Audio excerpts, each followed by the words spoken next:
and I am very pleased to introduce you to my friend and colleague, Kellen MacBeth. Kellen, as many of you know, is is an affordable and fair housing advocate in Arlington, and he's lived here for the last 18 years. He currently serves as chair of Arlington's Advisory Commission on Housing, on the executive committee of NAACP Arlington branch, and president and founder of Equality Arlington, an LGBTQ plus advocacy nonprofit. He previously served as chair of Arlington Senate Landlord Commission, chair of NAACP Arlington branch's Housing Committee, where I currently serve, and on the board of directors of Arlington Thrive and the Alliance for Housing Solutions. He works as a management consultant in DC and has a bachelor's degree in politics from Marymount University and a master's in policy management from Georgetown University. Please join me in welcoming Kellen.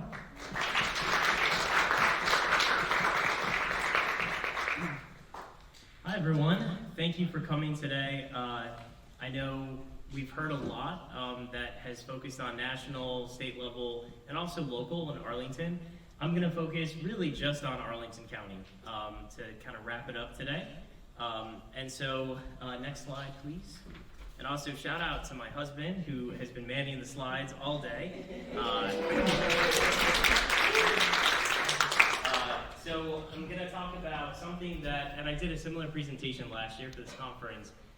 I didn't have last year, which is progress that's been made. So last year, I had a lot of challenges to talk about and things that we could do. This year, I'm super excited that we actually have some great things to talk about that have happened, as well as some things that still need to happen to move fair housing forward in the county. Next slide, please. And you can go to the next slide. So what are some great things that happened? We've already heard today the Fair Housing Plan. The county board adopted the Regional Fair Housing Plan, which included regional goals as well as local goals in July of 2023. Here are some of the goals. You guys should go online. It's only like 120 pages. Read the report.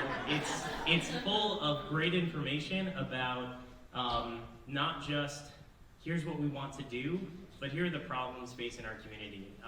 Hearing from different segments that were involved in the years-long engagement process through surveys, through focus groups, through the Community Advisory Committee, talking about the fears that they have, the discrimination they face, and the issues that are in our community that are impacting them based on where they live. So I definitely recommend that people look at that. And I do want to say that, I'm very proud that the advocacy work that we did through the NAACP did result in a lot of changes to the plan. And a lot of things that we had been pushing for years made it in, and I totally agree with, I think it was Laura who said that, or maybe it was Susie, the next step is implementation. So we have this great plan. It doesn't have everything in it that we want, but it has a lot in it, and now we need to focus on the actual action steps to make it happen. Next slide, please. So another great thing that's happened is around enforcement, and that is after 4 years of advocacy for Arlington County, they finally adopted source of funds as a protected class, the local human rights ordinance. So thank you to the board members in the room who pushed to make that happen. Very appreciated.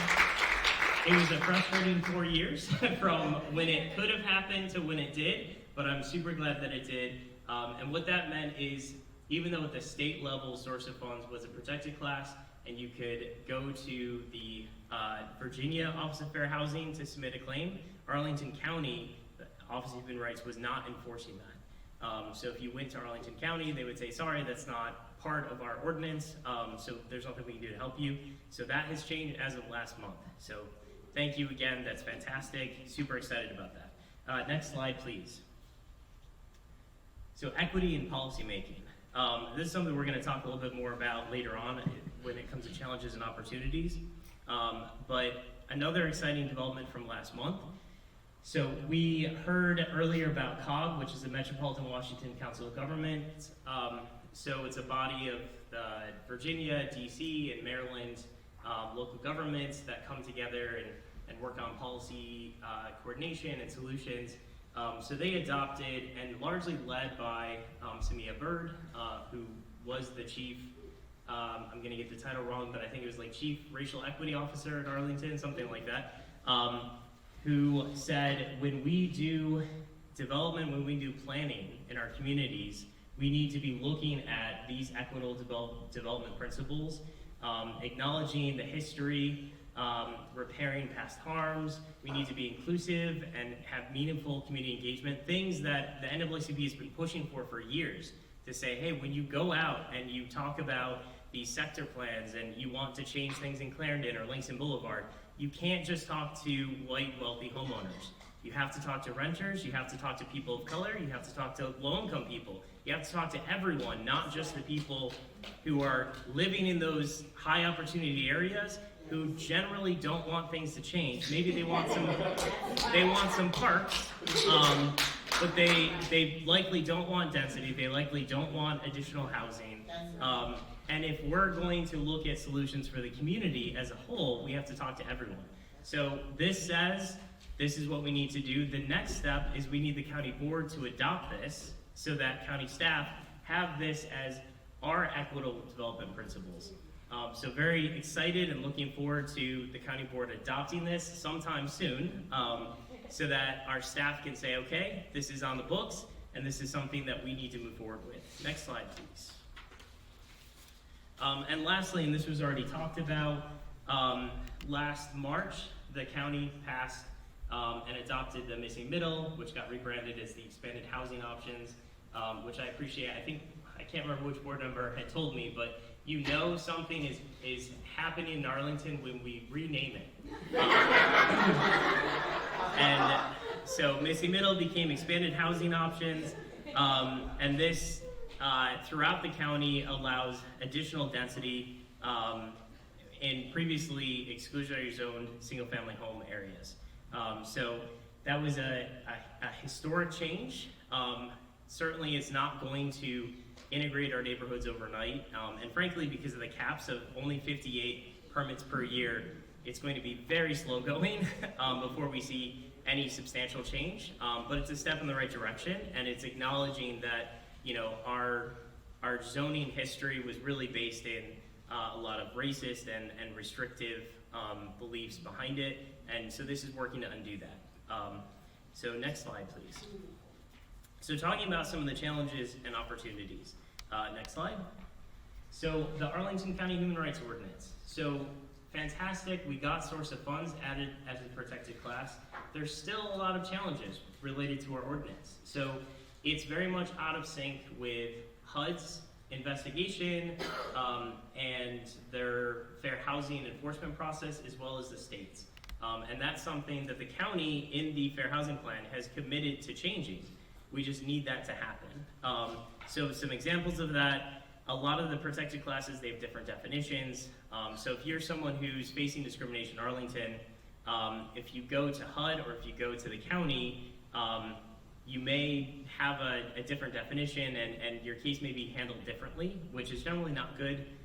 You want to have consistency. Another example is fair housing lawsuits. So this is after a claim has been submitted, it goes through the investigation process. If conciliation fails, so the attempt to sort of mediate between whoever did the discriminating and the person who was the victim of it, if you want the county attorney to sue, the county board has to vote to allow that to happen. It doesn't make sense to have a political decision in that process. The way that HUD requires it, and the way that it happens in Virginia is if there's a determination made that discrimination happened, it automatically will just go to court. The suit just happens, and you shouldn't have a process whereby the landlord or whomever can lobby the county government, the county board, and try to convince them, don't move forward with this suit. Not because I didn't commit a crime, but because, for whatever political reason they're making. And one of the other challenges too is it gives you half as much time to file a complaint. Basically, there's a lot of changes that need to be made to make this just consistent with HUD's and the state's process. And so we're looking forward to that happening. And certainly the NAACP, we're working with HOME to analyze the existing ordinance and make recommendations to the county soon about here's what we want to see so that this is better. Next slide, please. We heard about testing earlier today. So Arlington County has not conducted fair housing testing since 2019. That's unacceptable. and there's no good reason. Originally it was, COVID. Well, COVID has not been a significant, factor for meaning that people can't go out and interact with each other for several years now. So we need fair housing testing to come back. The fair housing plan that was adopted last year says that the testing should occur every 2 years. It's great. It's still unclear whether or not it's going to happen next fiscal year, if it was in the budget, but it was. Okay, great. We will make sure, we will hold the county accountable for making sure we have testing in the next fiscal year. I think there's an RFP out for testing for Arlington County. Excellent, excellent. Okay, see, we're getting up-to-date information. Fantastic. One of the other challenges with testing is that we only ever tested 2 categories. So out of those 11 protected classes, we tested for race/ethnicity and national origin. We don't test for source of income, we don't test for disability, we don't test for religion or, all of the other ones. We need to expand that, because if landlords know they're never going to be tested on any of the other classes, what's to stop them from just sort of saying we can discriminate because we'll never get caught? So that's something that it sounds like we are making progress. So hopefully next year at this conference, I can add that to the progress made, 24 to 25. Next slide, please. Arlington County Fair Housing Process. So this is our enforcement process, similar to the ordinance, just how the office is operated. So the county's not brought a fair housing suit in 20 years, so they've not gone to court over a fair housing claim. I don't believe that they ever have, but I can only speak for the last 20 years based on the information that we collected. We also know that the Office of Human Rights in Arlington does not accept anonymous or third-party, claims, and they don't investigate pattern and practice. This has become an issue that the NAACP experienced. So the Serrano apartment crisis that happened a few years ago, we were hearing a lot of complaints about discrimination. When we went to the county to say, can you investigate, they said, unless a person who experienced the discrimination themselves comes to us and files a complaint, there's absolutely nothing we can do. We can't go out proactively and talk to them. We can't, do outreach to figure out, is there a claim, and then walk them through the process. And especially when you're talking about low-income people and people who are immigrants and English is not their first language, they're much less likely to go to the county government and go through that official process. And one of the key things we kept hearing was because they don't want retaliation from their landlord, and they were very much afraid of that. So having the ability for the county to investigate pattern and practice violations from third-party and anonymous complaints is really critical to ensure that we crack down on fair housing violations in the county. And one of the things that the county committed to exploring, not doing, but exploring in the Fair Housing Plan, which is a step in the right direction, is to look at making sure that their enforcement and investigation process is substantially equivalent with HUD's. So that starts with changing the ordinance to make that consistent with HUD. But then there's a whole years-long process of training and working with HUD to make sure that they're ready to handle complaints that are submitted to HUD, and they get sent down to the county once they've been certified. It also comes with funding, so HUD will pay the county to adjudicate those claims.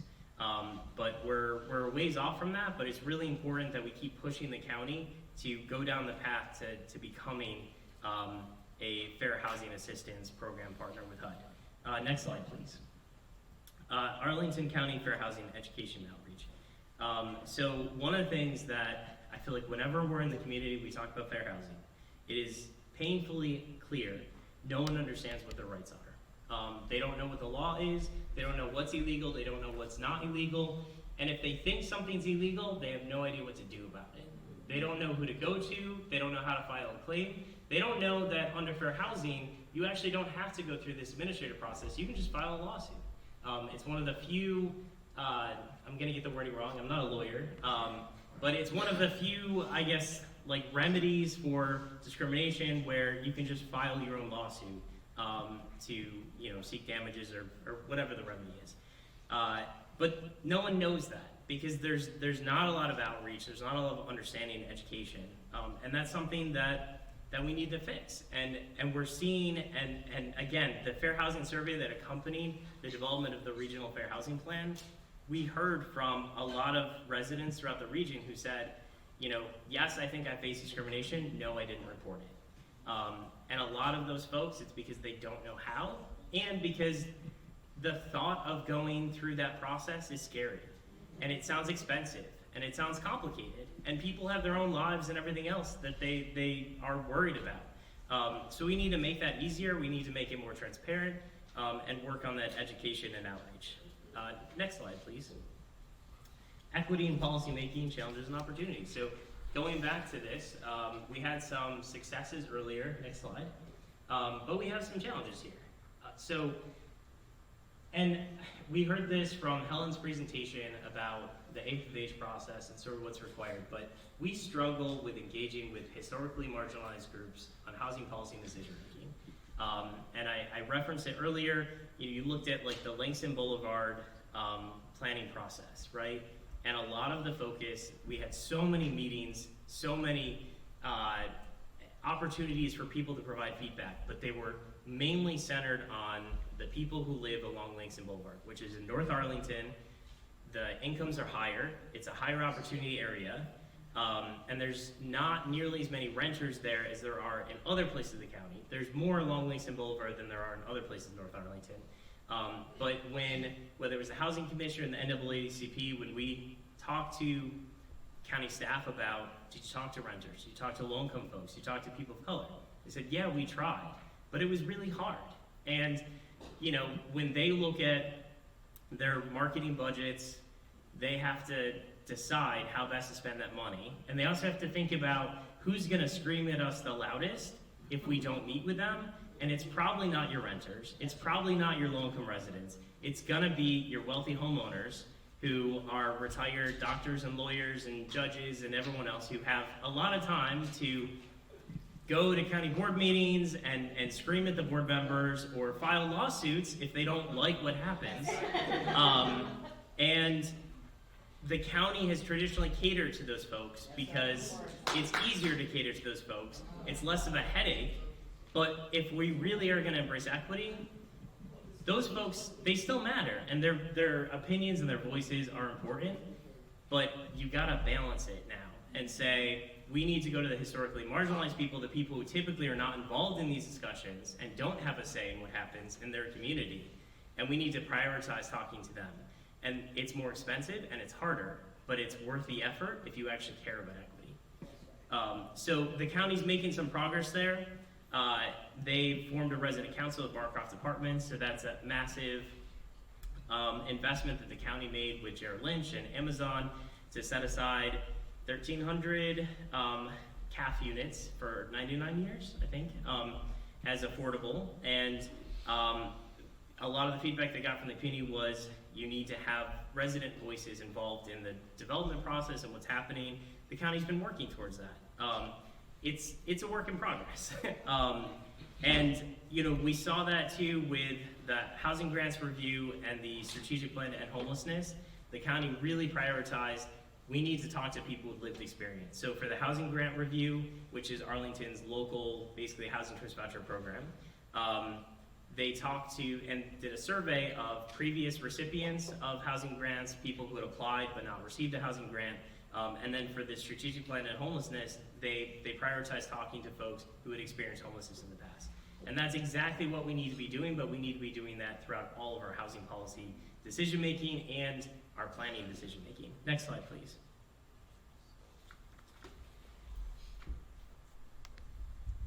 I think we still need the next slide. There we go, and next one.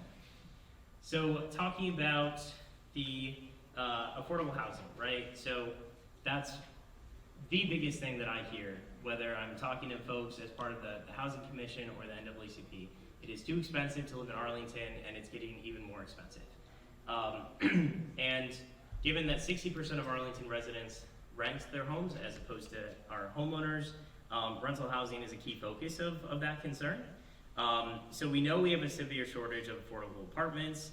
The county currently has about 11,000 CAF units, which is our committed affordable units, but we need a lot more to meet the number of households. I think we have around 10,000 households that make under 30% of AMI, so that's like extremely low income. And our affordable housing is focused on 60% of AMI below. So we're nowhere near meeting that need in our community. So we need to do more. And we need to focus on 30% of AMI and family-sized units and accessible units for residents with disabilities. Those are all extremely important needs. Is there progress? Yes, there is some progress. So this morning, the county board adopted the FY25 budget, and it included the highest funding level for affordable housing that we've ever had. So I think it was $20.5 million for AHIF, which is the Affordable Housing Trust Fund, plus another $1 million that's specifically set aside for 30% AMI units, which is fantastic. But that's still about 20 million short of where we need it to be. 20 to 30 million, depending on how you're counting. And that's just to meet our Affordable Housing Master Plan goals that we set in 2015, which still does not meet the full need. It's just the goal that the county had determined. So there's a ways to go. Next slide, please. Home ownership. Home ownership rates are significantly lower for Black, Indigenous, and people of color populations in the county. It's a problem that's a huge disparity. It helps feed into the segregation in our communities. And our existing affordable home ownership programs, they help very few people. That the last couple of years has changed a little bit, but on average, we were looking at our MacBeth program, which is a moderately, I'm gonna get the name wrong, but it's basically a home ownership program for kind of middle income folks. It was helping like 4 families a year, which is great for those 4 families.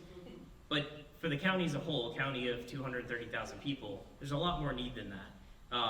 So what's happening, the counties, they're finalizing their home ownership study. The report should be coming out at some point this year. I don't know when, but I know staff is working on it. And based on the engagement process they did over the last year or so, I'm hoping that we have some good recommendations for how we can address this. Certainly they got a lot of good feedback about what the needs are and what other folks think that the county should be doing in this area. So we'll have to stay tuned. Hopefully next year we can report at this conference about what's happening there. Next slide, please. And then affordable housing development. So we know with the construction costs increasing over COVID, and they've gone down a bit, they're still higher than they were. And then interest rates to fight inflation have been, at, I don't want to say historic levels because historically they were higher, but at least in recent memory, they're very high. That's made the cost of affordable housing development just go up a lot. At the same time, in Arlington, our Affordable Housing Investment Fund is basically tapped out. So that $20.5 million or $21.5 million is already spoken for. That's not money that's going to go to new projects that developers are going to come to Arlington with.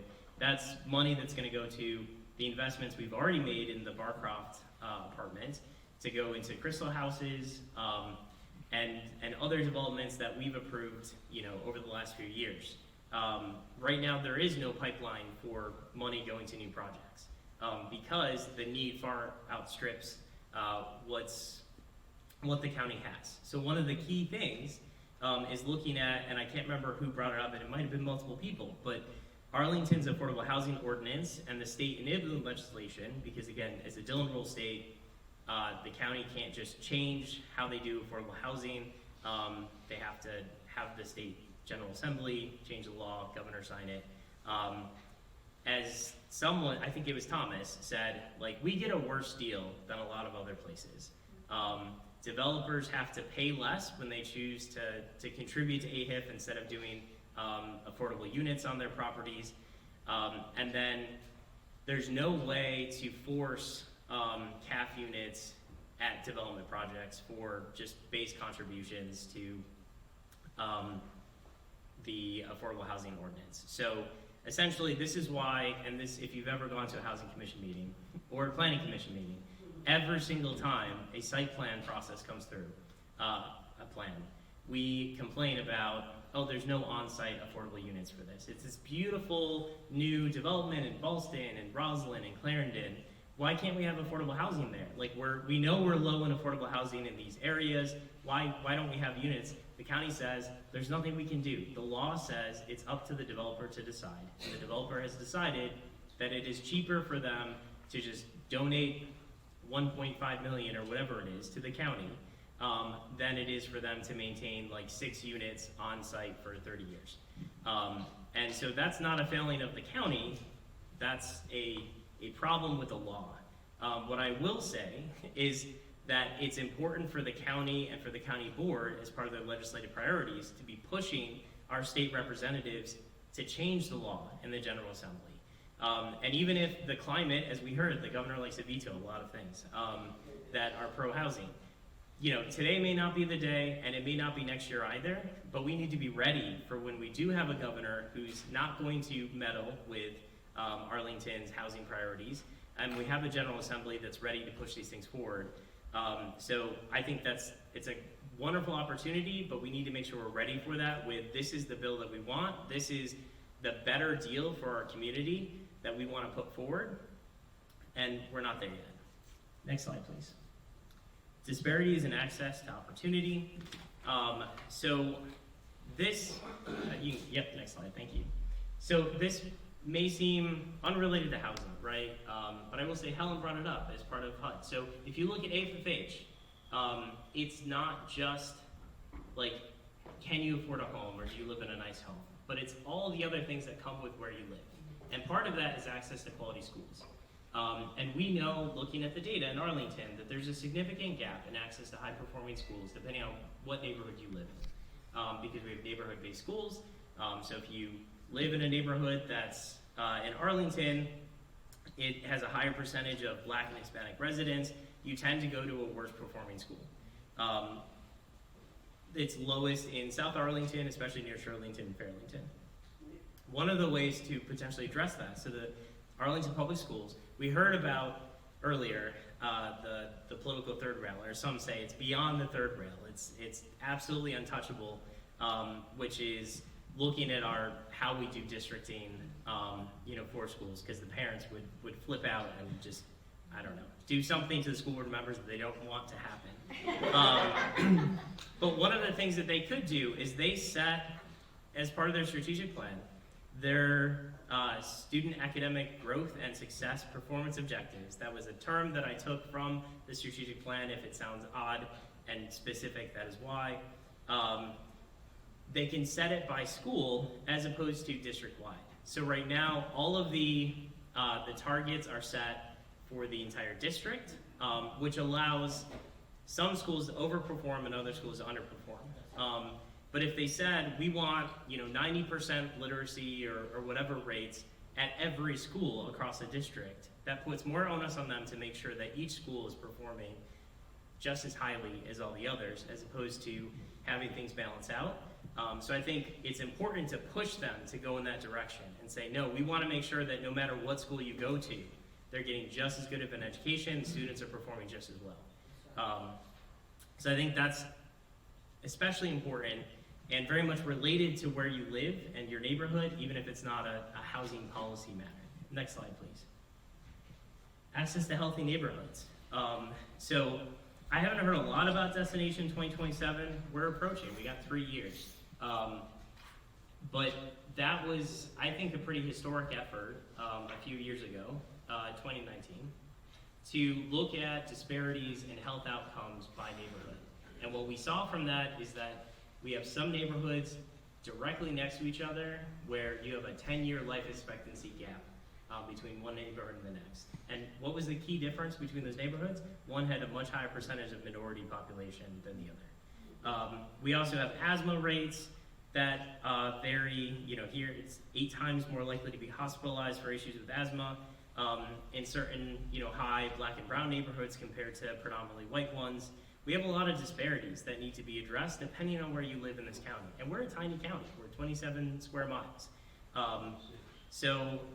26, yes.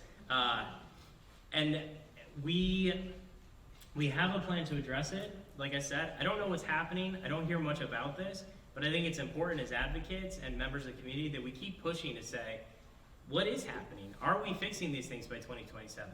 I doubt it, because these are really tough to fix.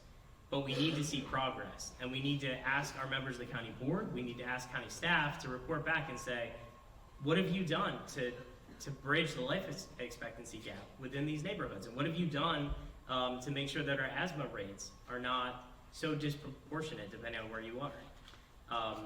So with that, that is actually the end of my presentation. I am open for questions.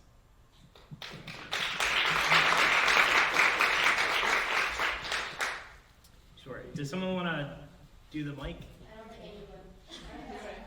Kellen, I just wanted to publicly thank you. Okay, in front of everyone here and anyone else who hears this presentation, that you have been so instrumental in what's been going on with fair housing and tenant rights in Arlington over these last several years. And thank you for the hard work, for sticking with it.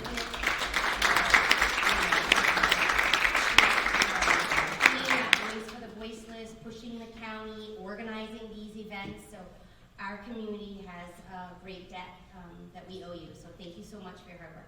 Thank you, especially from an incredibly hardworking advocate yourself. That is high praise. Someone who's at every commission meeting, I feel like every county board meeting, always there, talking to everyone. And there's so many other people in this room who are fighting that fight every day, and I'm in good company, so I appreciate the kind words, but definitely there's so many other people who are helping to contribute to us moving in that direction, but thank you. Yes, so good afternoon, everybody. I'm Richard Allen with the Montgomery County Maryland branch of the NAACP Housing Committee, and just want to commend the Arlington NAACP for doing a great job again on the Fair Housing Conference I attended last year. And I wanted to also just reference, in the past I headed up as Suburban Maryland Fair Housing Organization over 30 years ago, and I worked with an attorney named Attorney Rachel Seuss. And I really would like to just recommend to people, if you have viable fair housing cases, and if you need knowledge and expertise in working on fair housing testing and enforcement, Rachel Seuss, who's based out of Alexandria. I hope she's still practicing law. It's been a long time. So I don't know that. I could share that information with you guys later on. And just that, just keep on doing the great work you're doing. That's all I'm going to say. Thank you. I know, we had a whole presentation, but the work that the Equal Rights Center and Home of Virginia are doing is really critical to making sure that we address discrimination and we move forward with affirmative and fair housing. And they're a resource that needs to be used. We need our county to be working with them, referring cases. We need our civic organizations, when they hear about discrimination, they hear about these issues, to be reaching out to those points of contact. Because we just know so many of these things, they're happening in our community and no one is reporting it, nothing is happening, and we're just letting the discrimination happen. And we need to stop that by working with the resources that we have to push back and fight against that. I want to make a comment on that as well, because at home, you can report activity anonymously. Okay, you can go online on our website and report an activity and say, this is anonymous. I don't know about that. I would call me or call the office if you want to be anonymous. We don't have to have a lot of details. You just need to know what is going on, where it's going on, and then we figure out how we want to investigate it. And I will say, because I always say it, if you know something is wrong, you see something is wrong, and you turn a blind eye, you're as much a part of the problem as the problem that you see. That's right. Hi everyone, I think I met everyone in the room. My name is Sherade Jackson. I work for APA, Arlington Partnership for Affordable Housing. Woo-hoo, go ahead, you can cheer for me. One of the things that APA is really trying to, hi, back there. I just want to personally thank all of you. As residents of Arlington, the NAACP, Arlington branch, and the residents of Arlington, you are the ones who will make the difference. I tell my residents often, if you don't vote, you voted. Let me say it again. If you do not vote, you have voted. So let's get out, let's vote. Your local, voting locally is just as important and or more, that's right, Ms. Gales, or more important than being the president of the United States. I think we've learned a lot through COVID when we're talking about local level, state level, and then moving the things up. Get out, vote. And NAACP, even though I live in Prince George's County, if you need my help, because it's important. It is very important. You got my number now. It is so important that we do this and we do this together. The people in this room is going to make the difference. And if you don't, we'll be here again next year, begging for the same things. Thank you. Thank you, Susan. Oh, thank you. So, excuse me, I came in a little bit late. I'm J.D. Spain, immediate past president of the NAACP, and I think we need to give our president. That's And I'm just going to leave you with something. Kellen, we can't say enough about you. That's right. That's amazing. Thank you. A few years back, Kellen came to the branch. He was on the Tenant Landlord Commission at that time. We knew each other. And I said, Kellen, come on over to the NAACP. We can use your insight and perspective. And he's been a ball of fire and a person to reckon with when it comes to housing. So we thank you. I'll just leave you with this. I've only been in Arlington 15 years, but I live in the area of Penrose, in the Butler Homes Park, and I shared this story. Because my older folks told me about it. About 50 years ago, the neighborhood I was in was all black. Right outside Hatfield. Today, there's 2 black families living on the street. I'm one of them. Housing is not only a human right, that's on our lady's shirt, it's a civil right. And when we leave here today, we will be back here next year doing the same thing if we all don't do our due diligence. That's what I said. In our community, in our church, in our place of work, in our grocery store, and share the good word about housing, fair housing. We need more housing. We're losing too many folks in Arlington today. So, look, this is great. Thank you for putting it all together. But let's not just come here today with a couple of hours, That's right. all, have some drinks. When we leave here, what can we do next? And next doesn't mean next year. What can we do next week, next month, to ensure we have adequate, attainable housing here in Arlington for everyone? Thank you.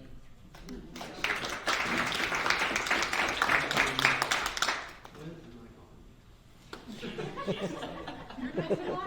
haven't been up since last time. Everyone else is. Okay. Sorry.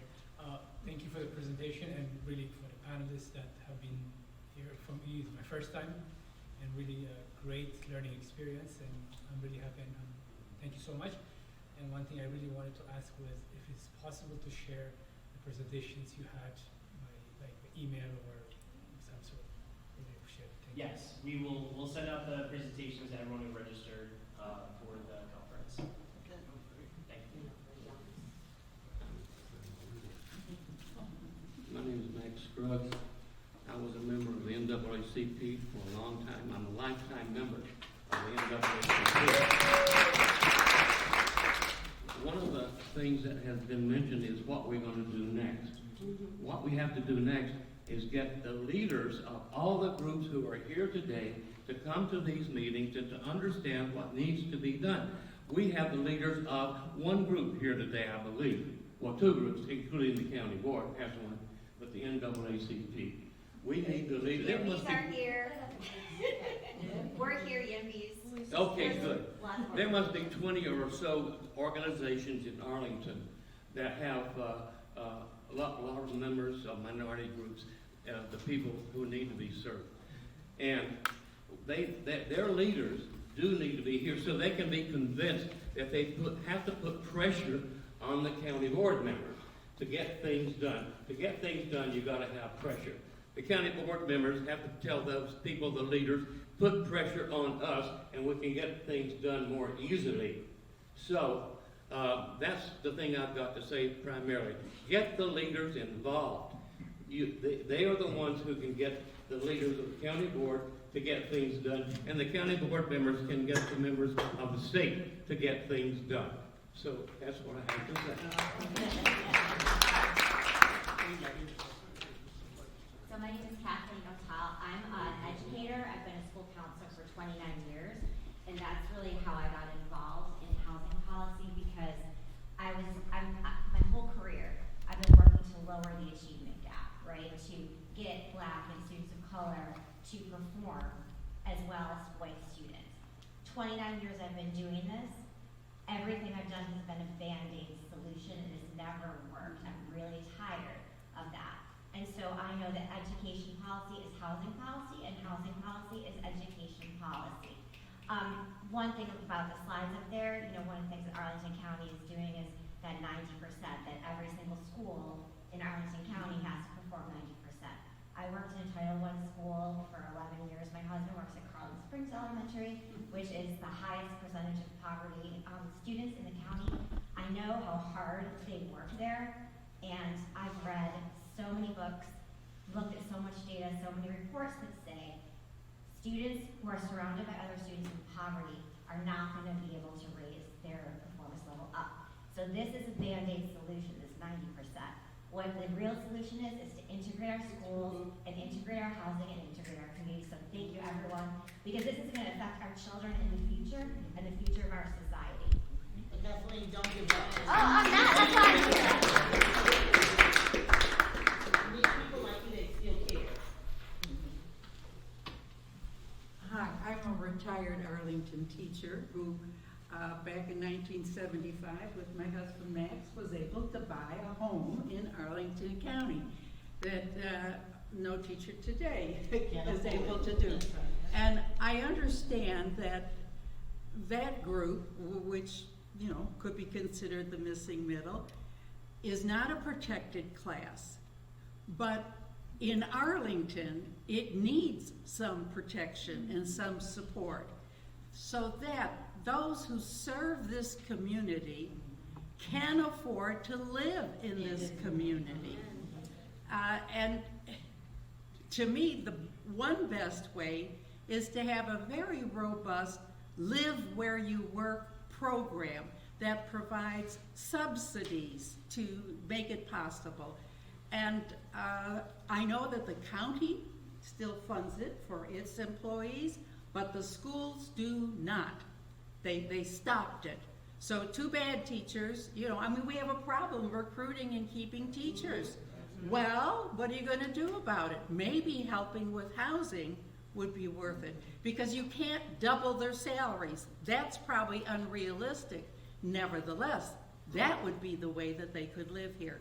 But I think we need more live where you work. So even though the main point here today is, I know, the protector, and I'm all in favor of that, but I want to remind people that there's also a group that is totally locked out of being able to live here. So, I'm putting in a word for the public employees. Thank you. I think that was the last question we could entertain. And also, if people have questions, I'll be cleaning up after. So you're welcome to stay and help.